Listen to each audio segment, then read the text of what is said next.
First things first, had to check whether or not this game could bring up the Steam VR menu system, and the answer is a very happy yes. So, what does that mean? Well, whether or not you need to use walk-in VR, OVR advanced settings, or pretty much any other third-party software on Steam for VR or VR accessibility, you're good to go, baby.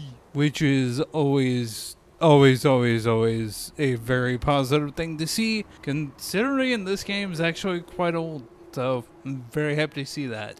I was very pleasantly surprised to see that right when starting up the game, it has you adjust a height offset that if you are playing while seated, you won't be in the floor, like in most games upon loading it up, unless you have walk-in VR or OVR advanced settings on to have the height adjustment beforehand. This is a great thing to see, as there is no on-off setting for seated play like you would see in other games. You can change the controls in-game to a point. Yeah, I hate having to add that last bit. What I mean is, like in most games, it mainly pertains to the thumbsticks for moving and turning. Other than that, you will need to go into the Steam VR menu and go into the bindings to change anything else you want to be different. For movement, this has to be the most different thing from all the other VR games that I've played over the years. It starts with teleport, which is to me the only way, or the only one that sounds like in other titles. Next, you have walk plus jump, which seems to be the normal smooth movement system, just kind of weirdly named. And then lastly, there is walk plus teleport, which seems to be a mix of the other two systems. A bit wonky to use at first, but you can kind of get used to it. Turning seems to follow most others, even on the naming schemes, with instant snap, smooth snap, and gradual turning. When trying out the gradual turning, one thing I noticed is that I wasn't able to turn to the left and could only turn to the right. I don't know, kind of weird. I don't know if that is tied to me using Quest 2 controllers or not, but I wanted to mention it just to be safe. Instant and smooth snap had no issues at all though, so that's always good.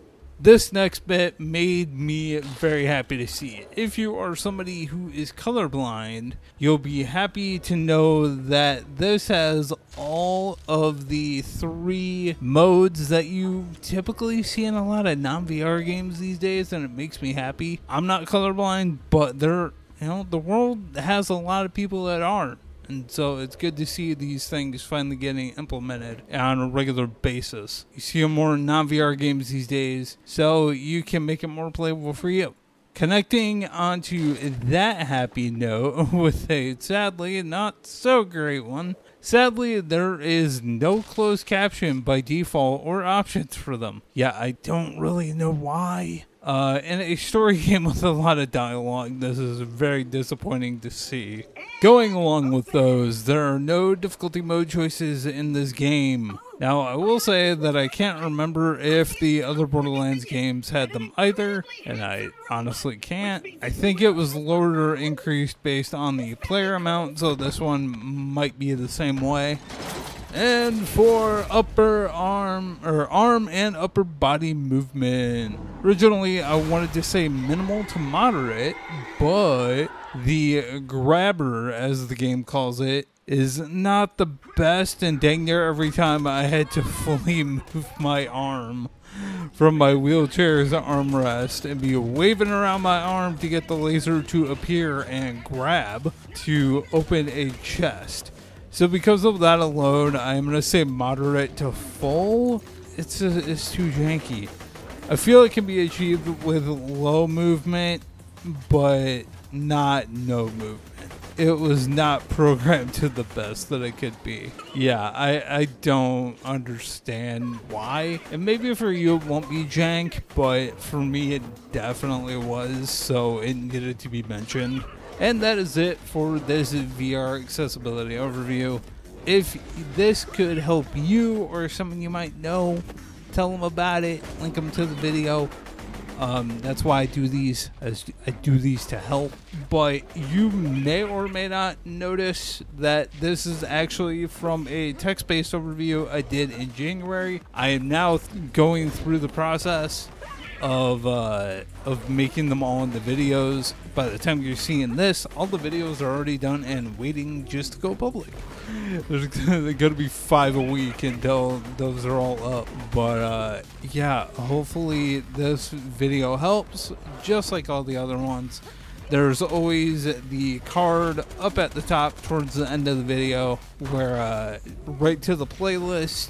I think there's over like 60 videos, 60 video overviews so far, as well as down in the description will be the link to the Google Doc with every set of accessibility notes for VR games that I have done. There's over 100 of them, so go check those out or give them to somebody you know if they could help them. But yeah, hopefully you are having a lovely day, and I will see you later.